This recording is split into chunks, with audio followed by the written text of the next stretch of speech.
We've been putting it on for 3 semesters now, so a year and a half, with the sports communication program. This year is our first year that we're partnering with the new RSO of sports careers. I'm the president. My name's Dawn Rowan. So if you're interested in a career in sports, come check us out. We meet Wednesday nights at 6 o'clock over in the IRC, except for on nights where we have our guest speakers.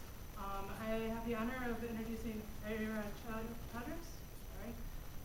He began his career in athletics as a sports broadcaster and a journalist, providing coverage for such events as Super Bowl, NBA Finals, NBL World Series. He transitioned from a broadcaster into an administrative career at his alma mater, Ferris State. He then was promoted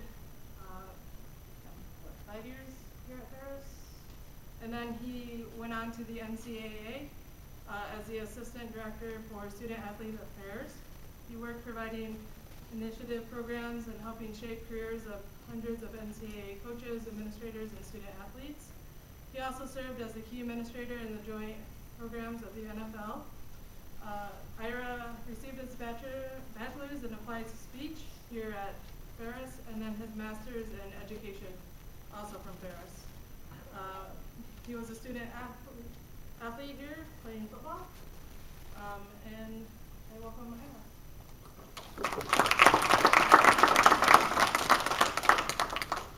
Well, thank you all for coming here tonight.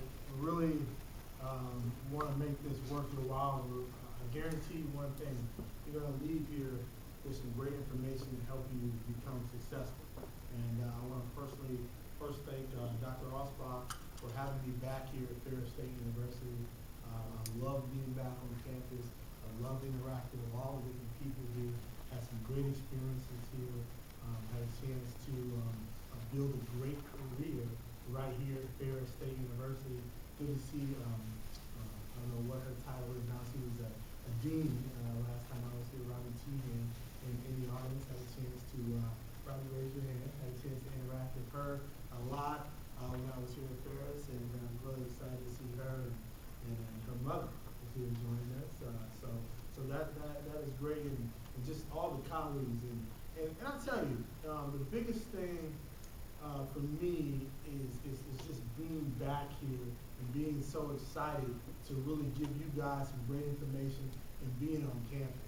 I had a chance to talk to Sandy Golson earlier, who was in the back, and just kind of reminisce about my days here at Ferris, and what a wonderful ride that is. And I've had a chance now to speak all over the country, including Harvard, and I had a chance to speak at the Kennedy School there, Harvard Kennedy School of Government, and that was amazing.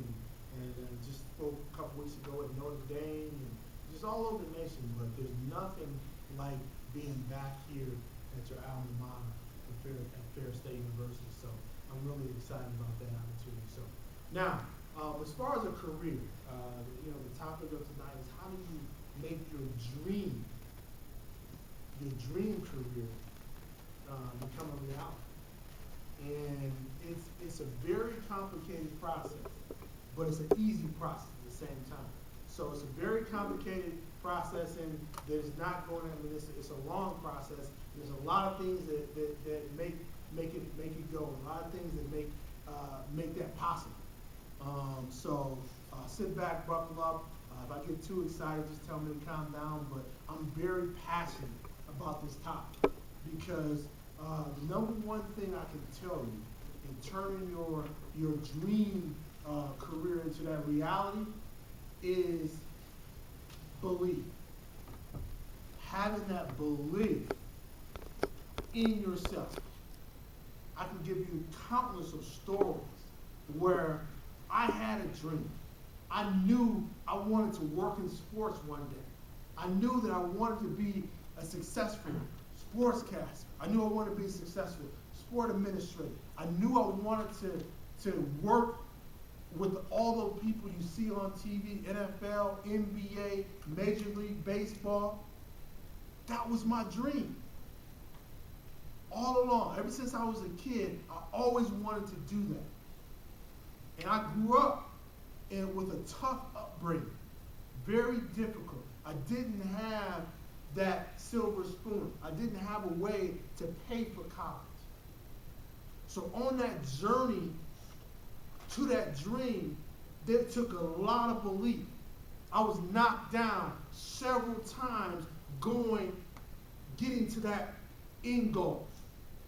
There were a lot of people who said, you know what, you're not going to make it. There are people who gave up on me.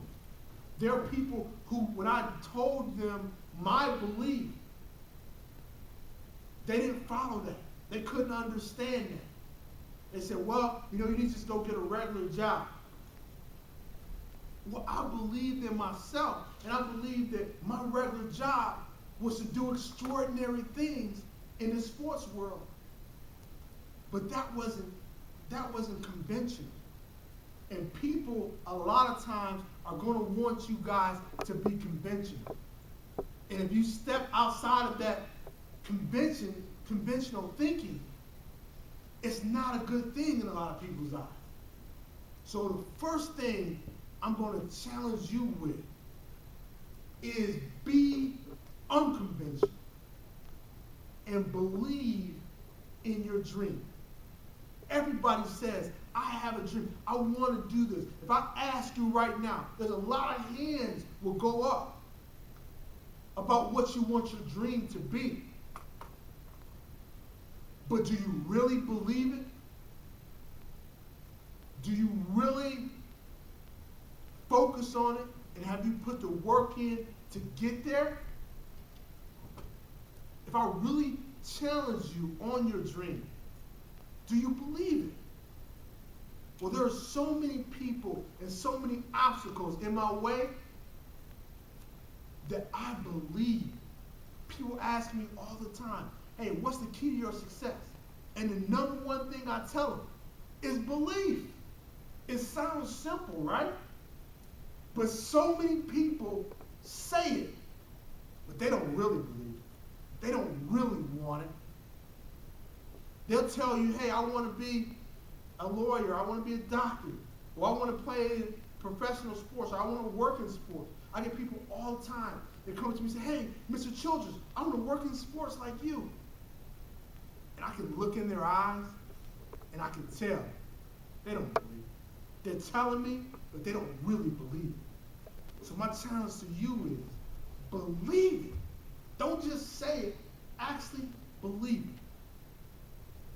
That's so important. The next thing is make sure you're comfortable being uncomfortable. You're comfortable being uncomfortable. And you say, what do you mean by that?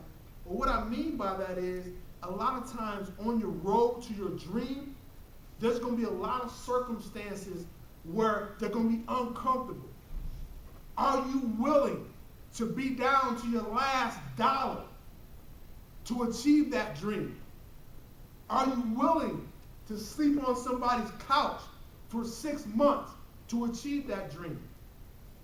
Are you willing to not know where your next meal is going to come from to achieve that dream? How bad do you want it? Do you want it just kinda? Sorta? Are you willing to be uncomfortable to get there? You know how many days I spent uncomfortable? It's not what you see right here. This is somebody who's, yes, been able to achieve and do things past my wildest dreams. I've been at 280 Park Avenue, the NFL headquarters, and sat in meetings with the top brass at the National Football League. I've been to the NBA Finals and covered the NBA Finals and Major League Baseball World Series. Been to the top of the mountain, as far as sports, the Mount Rushmore of sports, the Final Four. Everything you can imagine in sports, I've been blessed to do it. But that's the end. In the beginning, I grew up not having a lot. There were challenges along the way where people said, well, they doubted me. I was uncomfortable all the time going through the process. I was willing to be uncomfortable because I knew the only way you can get to where you want to go is you got to be uncomfortable. And you tell me all the time, students like you tell me, hey, I wanted this dream. I have this dream. I want to be in sports. I want to be this great announcer or broadcaster or coach or administrator or president or CEO. But right now, are you willing to be uncomfortable for a long period of time to get there? And if the answer is no, that dream is not going to become a reality. It's going to always be a dream. Because you have to say to yourself one day, and this is what I said to myself, I'm willing to die for this, for my dream. That's how important it was to me. There was nothing else more important than achieving what I started out wanting to achieve as a little kid. I wasn't accepting that 9 to 5. I wasn't accepting just being the norm or just being average. I'm allergic to average. And if you have big dreams, you'll be allergic to average too.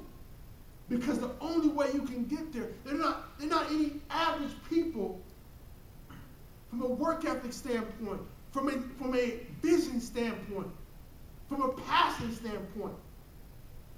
Not any average people are achieving their dreams. Only people that say, you know what, I'm going to achieve greatness. Greatness is inside of all of us. But what separates us is a lot of people want to be comfortable. And they struggle with being uncomfortable.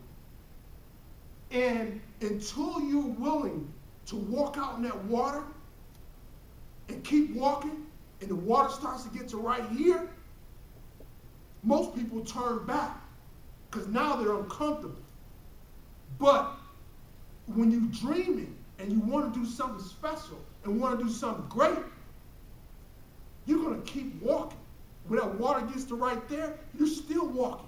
Guess what? It's going to go down if you keep going. But you have to get yourself being comfortable, being uncomfortable. That's so important. That is what's going to take you to that next level. The next thing, I can't emphasize enough. Great work ethic. What time do some of you get up in the morning? Tell me what time some people get up. Go ahead. 5:50, 6 o'clock. Somebody else. 6 o'clock. 8 o'clock. 9:30. 9:30. Now, there's nothing wrong with that. Ask me what time do I get up? What time do you get up? I get up every morning at 4 a.m. 4 a.m. You know why I get up at 4 a.m.? Because I had an opportunity a long time ago to read and study what successful people were doing. And one thing I found, the common denominator in what successful people were doing, they were getting their day started a lot earlier. So I started at 6, then it went to 5, now it's 4. You know how much stuff you can get done if you're up at 4 o'clock? A lot. You can accomplish a lot. So think about, I'm not telling you to get up that early yet, but think about getting up at least an hour early. Getting your day started an hour early. Getting the edge on people. If you want to be successful and achieve that great dream, get up. Get going. Your work ethic is what's going to define you. whether it's Ferris State, NCAA, ESPN radio, no matter where it's at. Writing, I've done a lot of different things. The one common denominator is, and you ask anybody at any one of those places, no one can ever outwork me. They'll never outwork me. And that has to be inside of you. You have to have that great work ethic. There's no substitute for hard work. And there's so many people, again, that want it, as long as that doesn't mean I gotta really go out there and really work hard at it every single day. Do you know what the difference is between people who want it and say they want it and people who actually achieve these great dreams? It's their work ethic. But it's not their work ethic on one day. Everybody can get up and do it one day or every now and then. You have to have consistency. Outwork people consistent. When I get up at 4 o'clock in the morning every day, I know not many people in America are doing this. They don't have that math book like I do out at 4 a.m. going. They're not working on Labor Day and Memorial Day and late into the evening. I'm sending emails off at 1 in the morning because I want it bad. And I've always had that mentality. So you have to be consistent. You have to have that consistent work ethic. A great football coach once said about his players. He had a player that was good every now and then. And he said famously, if you're not good all the time, I'm not interested. If you're not good all the time, I'm not interested. That's what employers are going to be saying to you. So you have to be consistent and have that consistent work ethic. You don't want anybody to ever say, you know what, they're okay, or every now and then they're pretty good. That won't cut it. That won't get you to that dream. You've got to have that consistency in the work ethic. That's very important. The next thing, understanding the culture and building relationships. Understanding the culture you're in and building relationships. If you want to be in sports and you want to be great in the sports field, like many of you do, you have to immerse yourself in it. The one thing I did when I was still here at Ferris State University, Dr. A can attest to this, I did 4 internships. Not 1, 4.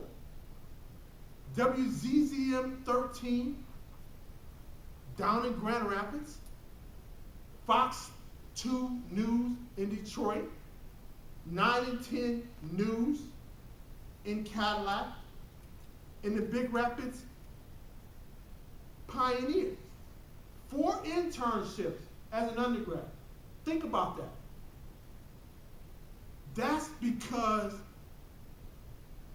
I wanted to immerse myself in that culture. I couldn't say I want to be a great sports person if I'm just around it every now and then. My brother wanted to be fluent in Japanese, international business major. You know what he did?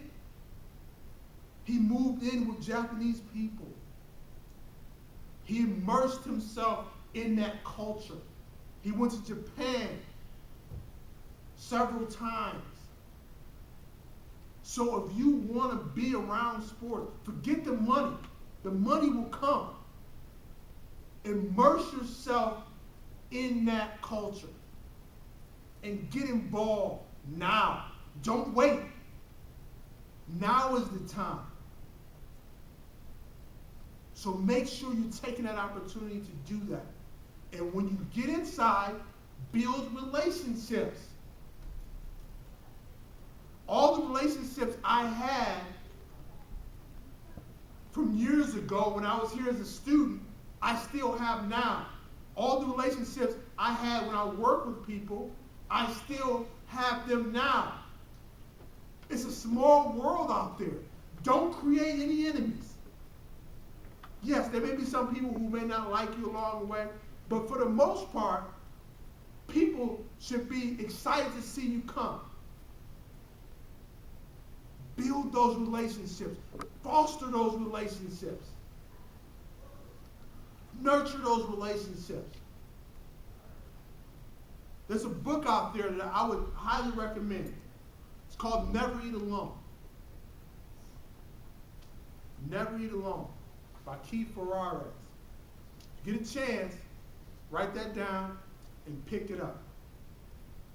It talks about the art of building and developing meaningful relationships. It has to be authentic. But if you ask me how I was able to make transitions from little old Ferris State to big NCAA, was relationships. If you ask me how I was able to get my own radio show on an ESPN radio affiliate, it's relationships. If you ask me how I was able to work with the NFL, it's relationships. And those relationships were built over time. It has to be genuine. Don't try to give people the old, hey, I want to build a relationship because I'm trying to get a job. Contact people, communicate with people, work with people when you don't need anything. Let me say that again. Contact people, work with people, communicate with people when you don't need anything. So people understand that you're really trying to get better at your craft. And it's not just, if I call somebody when I need a job, guess what?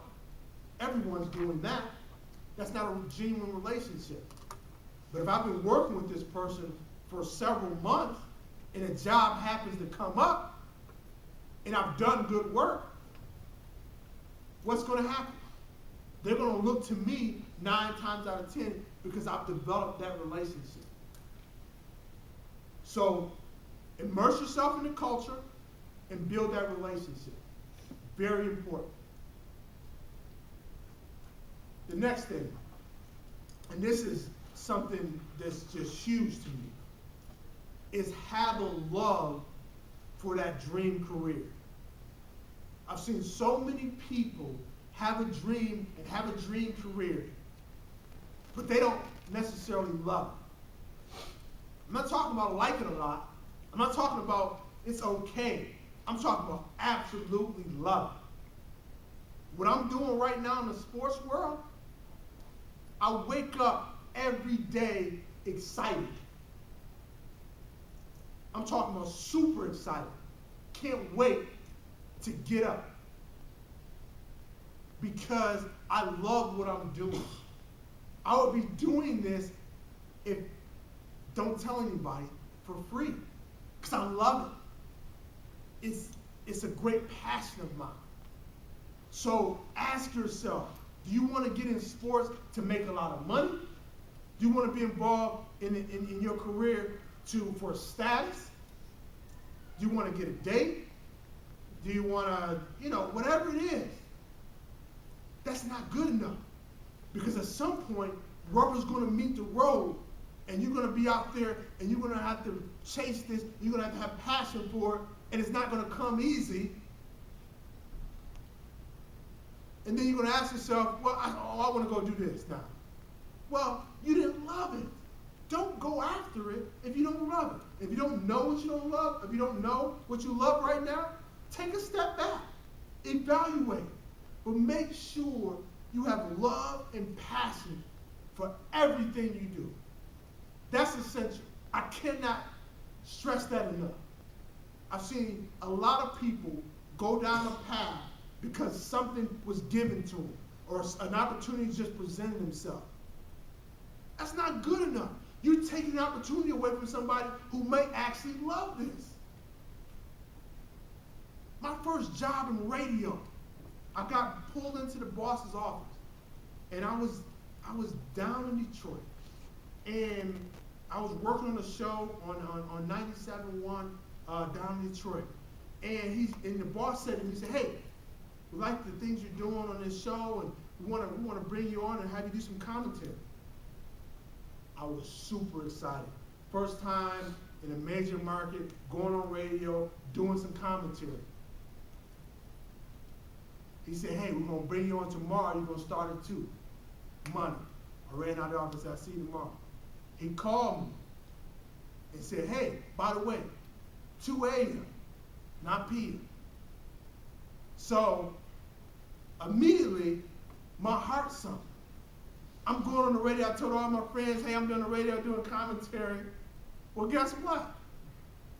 I'm on at 2 in the morning. Who's up? No one. But I swallowed my pride and I said, "Hey, I'm still excited." And I got on there at 2 in the morning and did my commentary like I was doing it at prime time, 9 p.m. Because that was my love for what I was doing. And believe it or not, there were people up. Truckers were driving by, and some people, my friends, listened for a while after coming from the bar. So people were up. And those people that were up got the best of me. And they got the best of my commentary. So no matter what the job is, no matter what time it is, don't ever take that for granted. That's where the love comes in. If I didn't love it, he said, "Hey, you got to stay up from 2 to 6 in the middle of the night," I would have said, "I'm okay. I can go over to Ford or GM and get a job and just do that." But I didn't want to do that. I wanted to give sports commentary. And whether it's 2 in the morning or 2 in the afternoon, my love for it was still there. So for you, make sure you have that love and passion for it.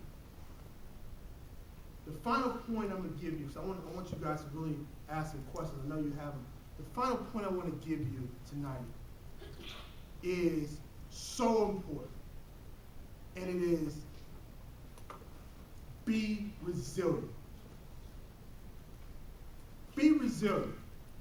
You know how many doors I got slammed in my face? You know how many times when people told me no, no, no, no? A lot. You know how many times where I woke up feeling like, man, there's not a lot of things going right. There's a lot of bumps in the road. A lot of adversity. How are you going to handle that? A lot of times when adversity comes, people retreat. I want you, when adversity comes, I want you to look adversity in the face and say, I'm going to still get to my dream. The biggest dream killer out there is adversity. The biggest dream killer out there is adversity. Because people oftentimes can't handle that. When the setback comes, they'll give up. A lot of quitting. The one thing that you can always count on with me, you can take it to the bank. I'll never quit. No matter how tough things get, no matter how hard they work, I had that dream in my head of, hey, I want to be in sports, I want to be working on the national level. And I kept telling myself that through all the adversities, through the ups and downs, through the haters, because they're going to be haters. But you have to fight through that. Be resilient. If the first sign of trouble and you retreat, you didn't want it. You guys stepped into this room because you wanted to know how to turn your dream career into reality. Well, I just gave you the blueprint on it. And that final step is being resilient. Because you're going to be challenged. You're going to have to fight through. And ask yourself, do I really want this? And if you do, you won't be denied. And there will be nothing to stop you from achieving that. So, to turn that dream career into reality, be willing to be resilient and follow all those other steps, and you'll be able to make it happen. So, for that, I want to say thank you for letting me address you for a few minutes here and take any questions you may have.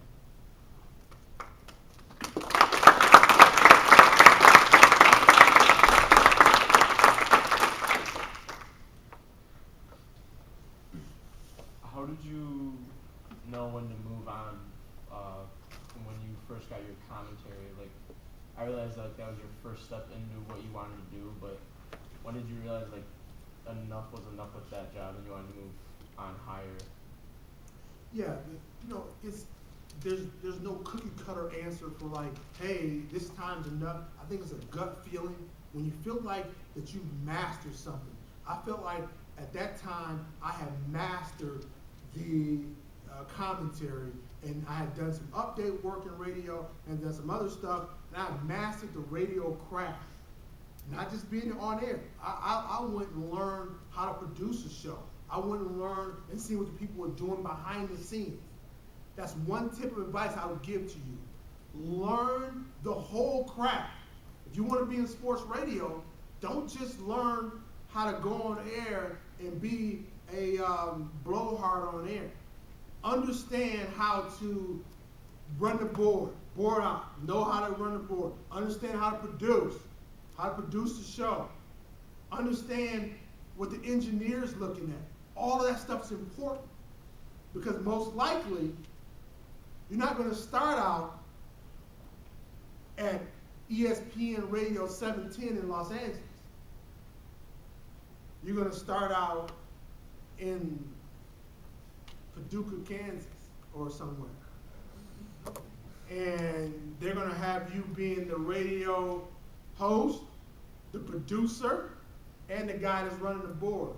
So you're going to be running back and forth between the shows and say, hey, I'm on the air. Oh, I'm over here. That's going to be the role. You have to embrace that. So learn the whole craft. So to answer your question, it was a gut feeling. I just felt like I learned the craft, so now I was ready. And my next step was to get my own show. And I was fortunate enough to do that. How did you go from being such a small, 2 a.m. thing? How did you get to, ESPN? How did you, not every day can you just walk up to ESPN and be like, hey, I want this job. Well, the biggest thing is that I went to a national broadcasting convention,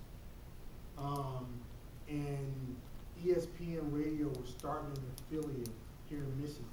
So in the area that I was in, so I knew that they were doing this. So I had to beat on it, and that's what I mean by being aware, understanding your craft. Remember I said immersing yourself in your culture. I knew that already. So basically, I went up to the folks that were starting ESPN affiliate and said, hey, I know you guys are starting one in Michigan.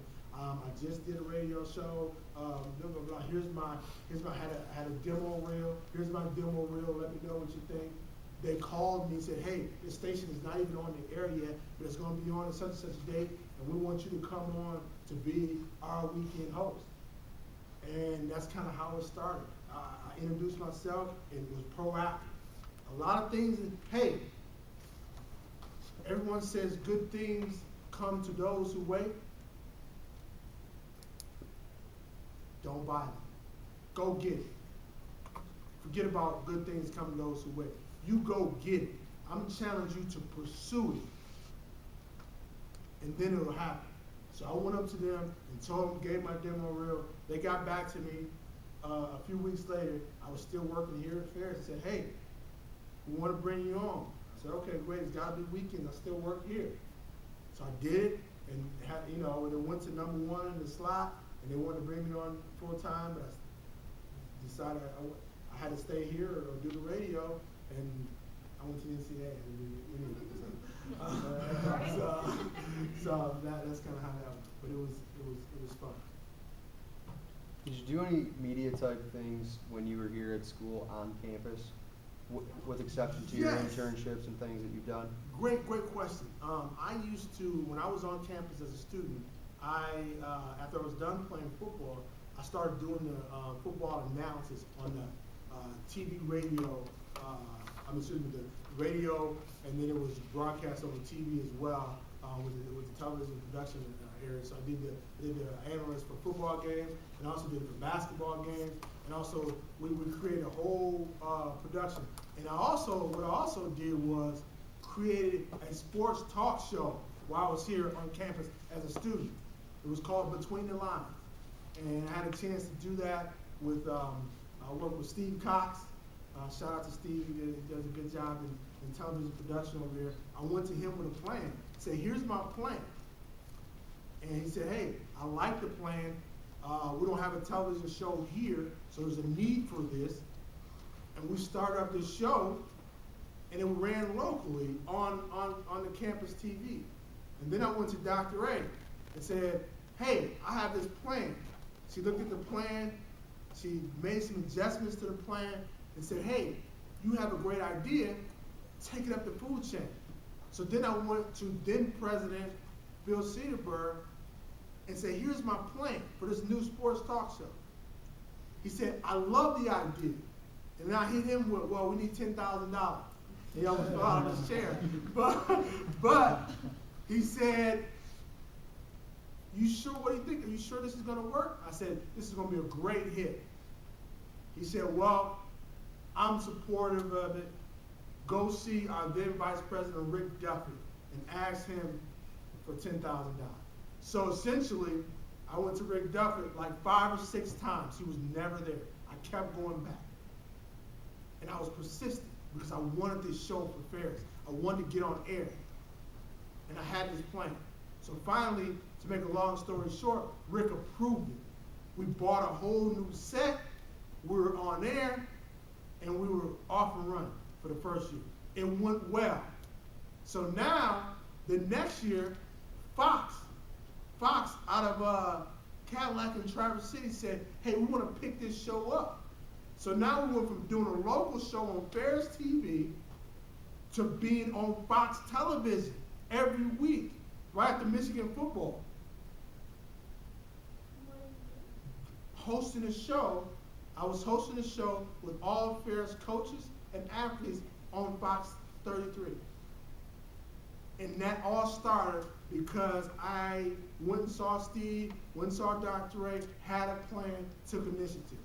So while I was here at Ferris, I did basketball analysis on the radio, I did analysis on the radio for football and on television, and started a television show here that was picked up by Fox. And they still do the show today. I think the name has changed, but it's still going on. I think Rob Billy does it. So had any of the broadcast and analysis and things of games prior to your show taking form? Did any of that exist prior to you, or were you kind of the person that got all that stuff started at the school? We were doing the games. The games existed. They had somebody doing. I don't know who was doing it before me. But they were doing the games on the radio and doing the games on TV. So that existed. But there was no show to really get all the coaches on and then bring all the coaches on the show and let them talk about the game. So the show was a 30-minute show, and it gave us a platform to really market Ferris as a whole. And a lot of people started watching it. We contacted all the alums throughout the state. They could watch the show. So it was. So the show went into bigger TV. It went into bigger outlets, more coverage area. Right. It went all the way throughout northern Michigan or wherever the Fox coverage area is. It was pretty awesome. And then Channel 17 also picked it up, Fox in Grand Rapids, so we had it on there as well. And it was down there. So it was a pretty awesome deal. But it was started by just that initiative, that drive. It's a good marketing tool too for the school. Yeah, exactly. And that $10,000 ended up being a drop in the bucket. But coming from a student, I remember I was doing this as an undergrad. So that's what I'm telling you guys right now. Don't wait. The time is now. Other questions? Yeah, you have a sports agency, right? Mhm. You, I don't know if you really spoke anything about it. What is your agency all about? Children's Sports Consultant, we work with high school student athletes, college student athletes, and professional athletes. And we work with them in different capacities. One of the things that I do a lot with children's sports, I'm a keynote speaker, like kind of what I just did here with you guys. I go around the country speaking to athletic departments, and I was just at Notre Dame a couple weeks ago, and was going to Georgia in a couple weeks, and in Florida, and I just go all over the country speaking and to them about different topics like leadership and career development and all that. So that's part of my sports agency. The other part is we do big events as well, and then the other part of it is we do some life coaching with athletes, how to transition into life after sports. We work with professional athletes when they're done, so they can transition back into real life and teach them how to do that and be successful. Just curious, what was your favorite sports team? How was your favorite sports team? Ferris State, of course. Well, I mean, like the big ones that are all over the national. You know, I don't really have a favorite. I mean, I love them all, man. You know, obviously the ones here in the state, Michigan State, you know, Notre Dame, you know. Well, I just didn't want to know if there was anything that you were excited to go, like really excited to speak here because it's one of your favorite. Yeah, I was excited. A couple weeks ago, I was excited to speak at Notre Dame just because you grew up watching them on NBC, and then, you know, you're seeing them play like a champion. You saw all the, you know, movie Rudy and all that. And so just speaking there, that was really special. At UCLA, that was really special. Just some of the USC coming up this, I'll be speaking out of USC this winter, so that'll be special. So yeah, some of the big ones it is kind of special. But, you know, I've had a chance to be all over, so it becomes a little less special, but it was the first time. It was very special. I saw it hanging up here.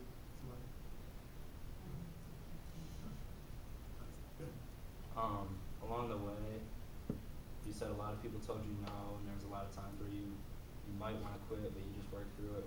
Was there one defining moment where you thought you might just give up? Was there any one specific one? No, I never thought, hey, you know what, I'm gonna give up, because it's just, I can't say that because there's not any quitting, you know. And when you come from adverse circumstances like I grew up in, there just can't, you can't have it quitting. My mom used to always tell me, hey, the word can't be in your vocabulary, you know.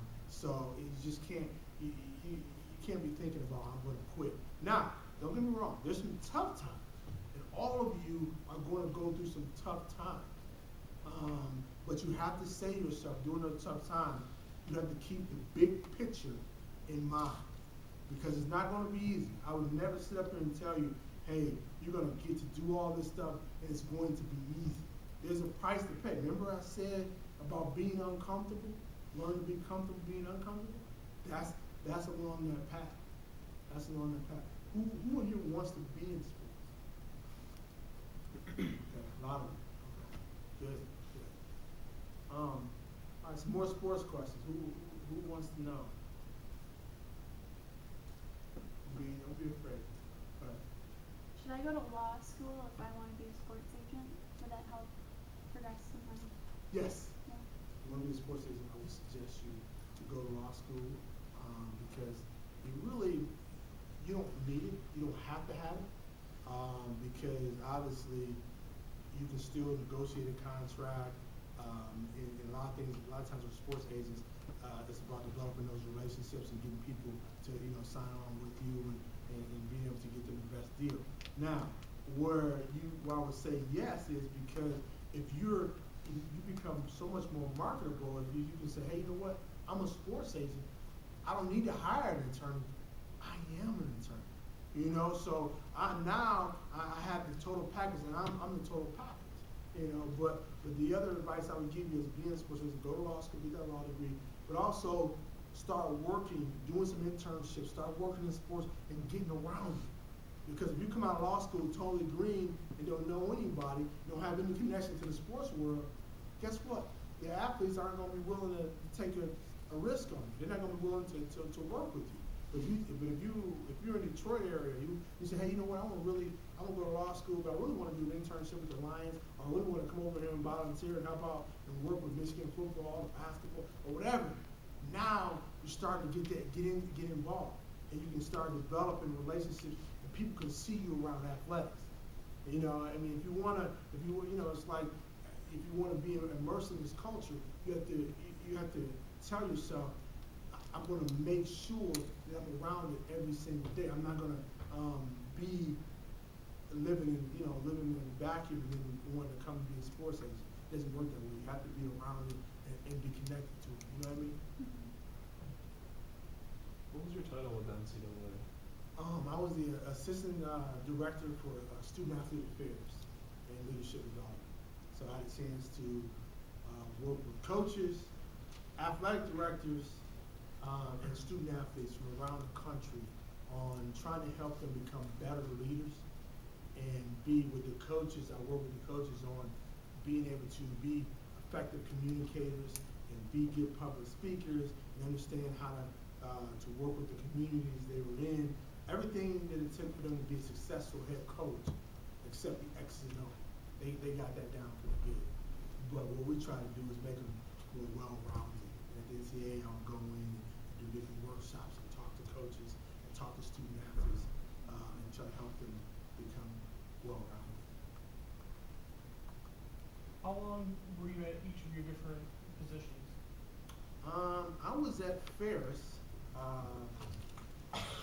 obviously undergrad, grad school, got a job at Ferris right out of grad school, basically an internship/job.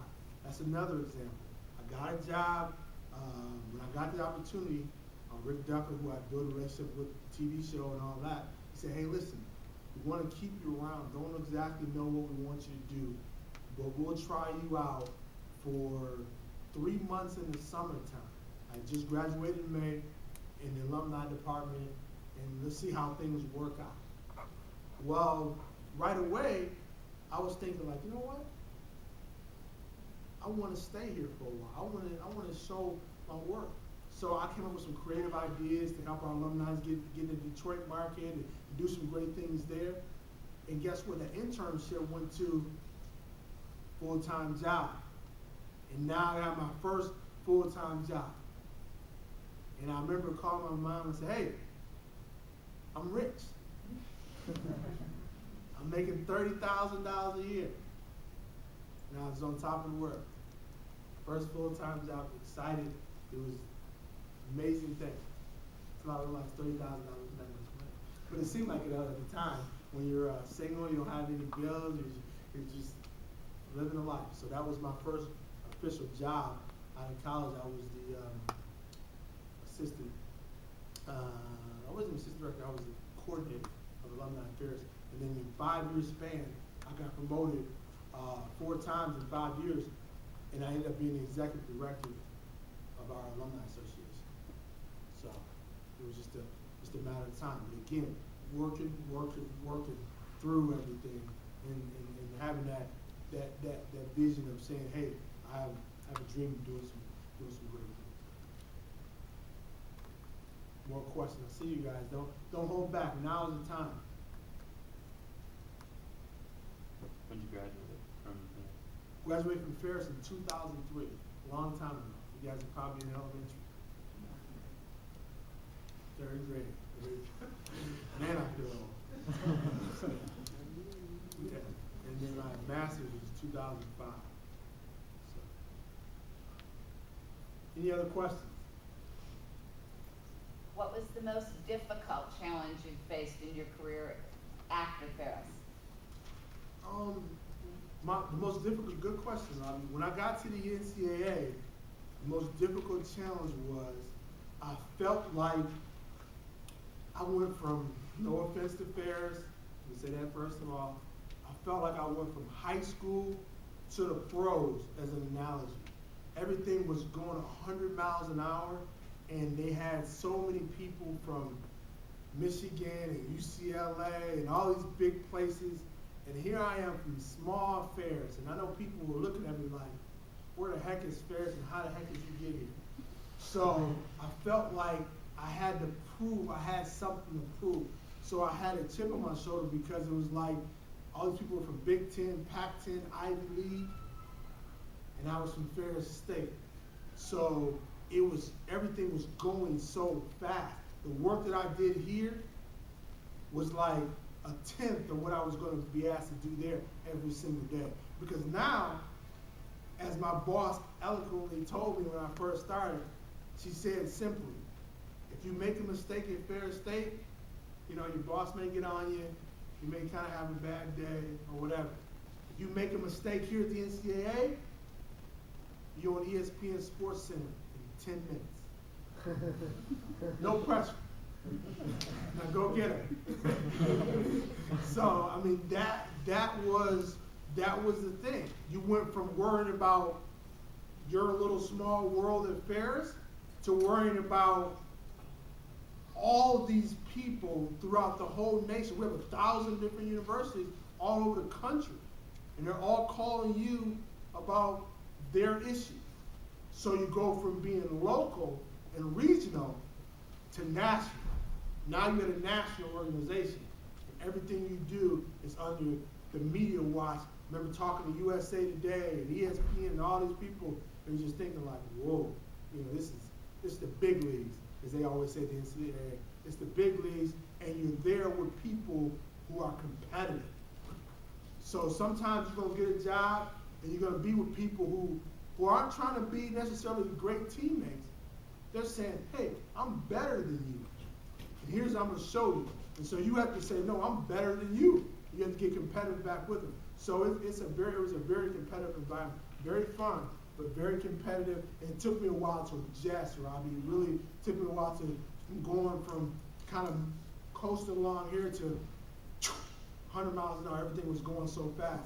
And I was like, you know, and then after a while I caught on. And then once you catch on, then your talent can take over. But if I remember my boss telling me early on, hey, you're thinking too much. We need you to be that same person you were at Ferris. You got $1 million budget. Didn't have $1 million budget here. I was like, oh my God. So I could do all these programs and I could come up with all this stuff. And that's what I started doing. I started thinking and just started being myself, being the same person I was here. But it took me a while to catch on because it was going so fast. You were a rookie. Exactly.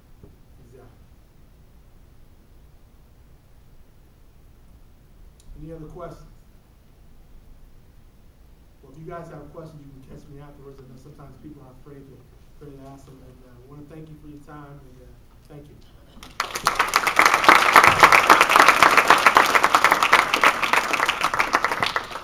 Dr. Ray, if you have anything.